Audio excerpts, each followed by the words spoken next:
We know for a fact that implant disease is not linear. It's incredibly progressive and much faster than periodontitis. This is probably due to the fact that there's no periodontal ligament with implants.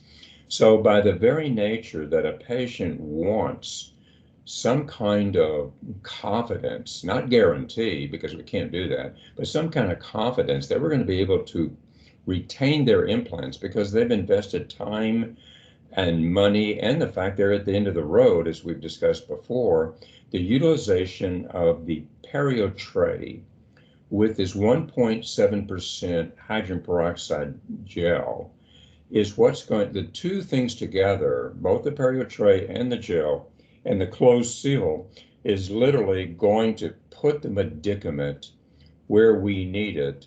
And for the most part, we're going to achieve two things. We're going to get an antimicrobial from the Perio Tray. And secondly, we're going to get this wound healing dynamic from this 5.7 times increase with oxygenation.